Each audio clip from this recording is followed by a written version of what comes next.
opportunité qui va s'inscrire désormais dans mon histoire politique. Depuis ma mort, étant croyant de naissance, je voudrais commencer par Psaume 34, 19, qui dit ceci: le malheur atteint souvent les justes, et Dieu l'en délivre toujours. Amen. Le Dieu que je sers depuis mon enfance, avec sincérité, celui pour qui j'ai refusé de me compromettre au ministère de la Justice, en servant les pauvres, les orphelins, les veuves, les justes et les vivants. Il ne m'a jamais abandonné, quelles que soient les épreuves. Je crois en lui et je sais qu'il me viendra au secours, même en dernière minute. C'est pourquoi, Monsieur le Premier Président, je veux également dire que l'histoire me rétablira et Dieu de mes ancêtres me rétablira et me justifiera, je veux dire. J'ai dû démissionner de mes fonctions de ministre d'État, ministre de la Justice et garde-sceau après avoir rendu des loyaux services à la République, pris autant de risques pour ce pays. Face à une guerre d'agression qui était pendante, tout le monde a lâché. J'étais libre, j'étais prêt à donner ma vie pour cette République. Mais aujourd'hui, cette justice que j'ai servie avec tant d'amour m'a tout arraché, mon honneur, ma crédibilité, ma dignité, mon directeur de cabinet.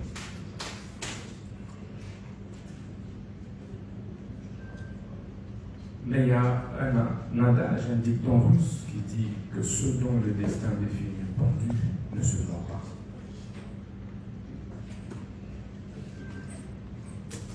Monsieur le Président, ce procès de ma vie était la dernière preuve que j'attendais pour confirmer que j'étais dans le bon, dans la lutte pour la justice juste et équitable pour tous. Ça ne me serait pas arrivé, je douterais de moi et de la lutte que j'ai menée depuis l'école, où j'ai créé, alors que je n'avais que 15 ans, l'association de lutte contre la tricherie. Et à l'université protestante au Congo, j'ai créé l'association de lutte contre les antivaleurs, président des étudiants. Je me suis opposé à toutes les antivaleurs, et de manière farouche, qui m'a fait valu pour la première fois de répondre en deuxième session, alors que j'avais distingué. Et je payais ce prix avec honneur.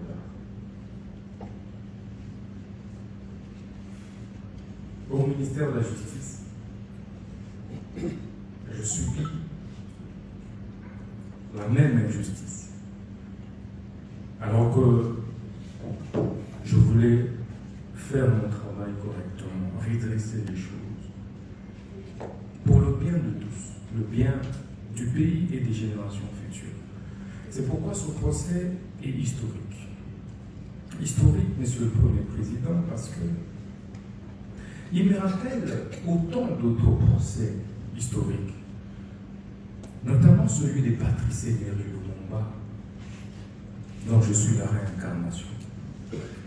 En 1956, pratiquement au même âge, il avait été condamné à 1 an d'emprisonnement pour détournement des deniers publics. Mais quelques années plus tard, il sera notre héros national. Ça me fait également penser au procès de Fidel Castro, un de mes idoles, vers les années 51, où il prononça les discours les plus historiques, l'histoire m'acquittera. Quelques années plus tard, il prit le pouvoir et il reste aujourd'hui les héros de Cuba. Ça me fait également penser au procès de da Silva. Et ça, c'est le plus récent. Ancien président brésilien, mais jugé, condamné pour corruption. Et ça, c'est en 2017. Au sortir de la prison, il a été président de la République jusqu'aujourd'hui. Ce procès me fait penser au procès d'Étienne Tshisekedi Lumumba et de ses compagnons de lutte vers les années 80, parce qu'il luttait pour le changement. Il a été condamné, mais aujourd'hui, il reste une référence, un modèle, et son fils est président de la République démocratique du Congo. Ce procès, enfin, me fait penser au procès des Mandela. Mandela, vers les années 59, mais exactement 62. En 62, il a été condamné injustement. Et il a fait 27 ans en prison. Il sort de là, président de la République de l'Afrique du Sud. Et monsieur le président, vous verrez que c'est pratiquement au même âge, c'était pratiquement à mon âge, que tous ces grands leaders ont connu des procès injustes. Et c'est ça qui construit ma conviction et qui m'a construit ce mental d'acier de faire face à cette épreuve que je ne conseillerais et souhaiterais à personne dans la vie, même pas au ministère public, parce que ça m'a déchiré, parce que ça m'a détruit intérieurement. J'ai été trahi. Mais un jour je parlerai. Je suis un homme de l'État, je me tais. Le ministère public sait que je suis incapable. Je suis très content parce qu'il est épinglé sa nièce qui a fini une année après moi à l'université. Je suis un homme, certes avec beaucoup de défauts, parce que je ne suis pas Dieu. Mais j'essaie d'être correct, sincère et honnête. Au preuve, je ne me suis pas contredit lors de différentes auditions, que ce soit au niveau du parquet, que ce soit ici. Parce que je pense que quand on est gouvernant, on doit assumer ses actes. Et je voulais assumer tout ce que j'ai fait. Même si mes collaborateurs ont posé un acte, je suis responsable, j'assume en tant que responsable. Ce procès, monsieur le président, c'est donc me fait penser à un syllogisme simple. Le premier, l'on demande, l'on instruit le ministre d'État, mais la justice, le garde des Sceaux, à construire une prison. Le ministre d'État, mais la justice, s'active à construire cette prison. Et on conclut par la suite en disant que le ministre de la Justice a détourné les fonds destinés à la construction de la prison, alors que ces fonds sont logés en banque. Toutes les autorités ont été informées.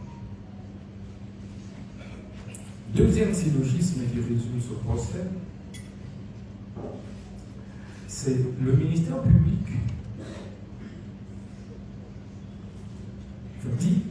accuse le ministre de la Justice pour détournement des 19 millions qui se trouvent en banque. Comme ces 19 millions n'ont jamais été décaissés, touchés, je veux dire. Le ministre de la Justice n'a touché à aucun dollar de ce fonds. Mais dans la conclusion, le ministère public dit le ministre de la Justice a détourné 19 millions.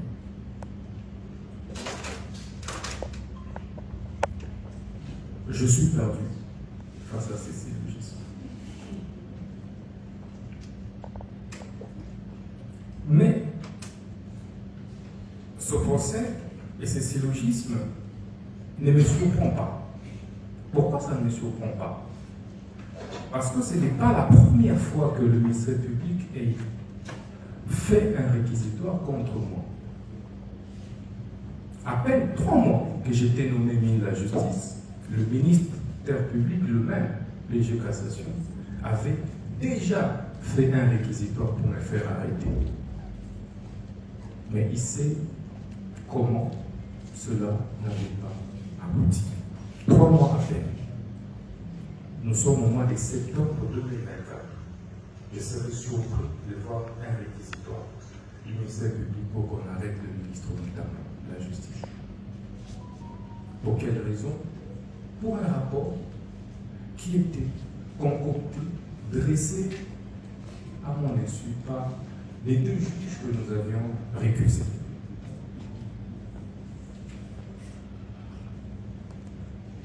Monsieur le Président, vous comprendrez que ça ne surprend pas. Parce que il y a eu des divergences de fond sur les réformes que nous devions ensemble engager. Et on ne s'est pas mis d'accord. Est-ce pour autant que l'on puisse recourir à la justice pour pouvoir régler ces divergences? Je ne pense pas.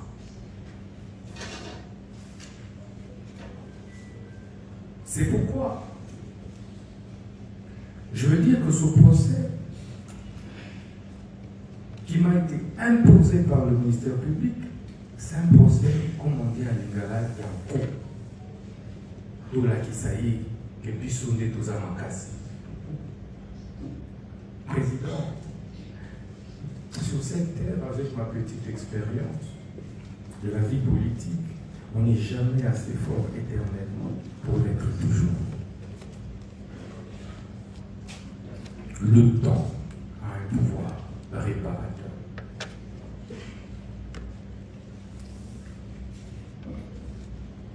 Monsieur le Président, j'ai l'avantage d'être jugé par les hauts magistrats, les juges que je connais, que je côtoyais comme ministre de la Justice. Je connais pratiquement votre moralité. Mais c'est pourquoi, lorsqu'on a recomposé ce siège, nous ne nous sommes pas opposés. Parce que nous connaissons votre capacité à être indépendant. Notre combat ensemble a été et a toujours été d'éviter des interférences des politiques sur les judiciaires et de la hiérarchie sur les judiciaires. On a organisé des états généraux pour ça. Je suis sûr qu'il y a des professeurs d'université qui m'ont aussi fréquenté parmi vous. Vous connaissez mon intégrité. Je n'ai pris aucun dollar de l'État. Je n'ai eu aucune intention d'en prendre. On m'a obligé de démissionner de mes fonctions. Et je l'ai fait. On m'a poussé même à quitter le pays. Et j'ai refusé. Parce que je ne voulais pas ternir l'image de notre justice. Quitter le pays donnerait l'impression que notre justice est politisée. C'est pourquoi j'ai accepté, malgré la maladie, malgré tout ce que j'ai connu par la suite, d'affronter. D'affronter votre haute sagesse. Que vous n'êtes pas obligé, vous n'êtes pas appelé, vous, hauts magistrats, la plus haute instance judiciaire de notre pays, à régler nos problèmes de leadership au sein du gouvernement au niveau de la justice. Si je gênais, ce n'était pas la justice. Il y a un remaniement qui venait de se passer. On pouvait me faire partie de par ce remaniement. Mais hélas, on a préféré venir parler vers vous. Et je sais que vous êtes sage. Monsieur le Premier Président, vous êtes un grand professeur d'université que nous connaissons. Et c'est même pourquoi vous avez conduit des mains de maître avec sérénité, avec assurance. Vous nous avez donné des assurances d'une justice juste lors du déroulé des débats. C'était calme, apaisé. Tout le monde a parlé. Je tenais à vous en remercier. Monsieur le Premier Président, Messieurs, dames, vous avez le choix de condamner un innocent et de l'acquitter en entrant dans l'histoire par la grande porte. Par la grande porte. L'histoire nous renseigne que vos prédécesseurs, qui n'étaient pas plus brillants que vous, qui n'étaient pas plus intègres que vous, ont dû faire valoir la justice. Et la vraie justice. Moi, je crois. Je ne voudrais pas que les réquisiteurs du ministère public, qui est malheureusement beaucoup plus personnalisé, nous ne pouvons pas révéler tout ce qui s'est passé dans nos relations entre le ministre et la Justice et parquet, toutes les divergences qu'il y a, tout ce qui s'est passé. Vous, en tant que notre indépendant, je dirais le bon droit. C'est par ce mot que je tenais à vous remercier du fond du cœur. Il y a certes eu des tensions que le ministère public a qualifiées de propos discourtois. Je retire tous ces propos avec beaucoup d'humilité parce qu'il s'agissait d'un procès d'un livre et que j'étais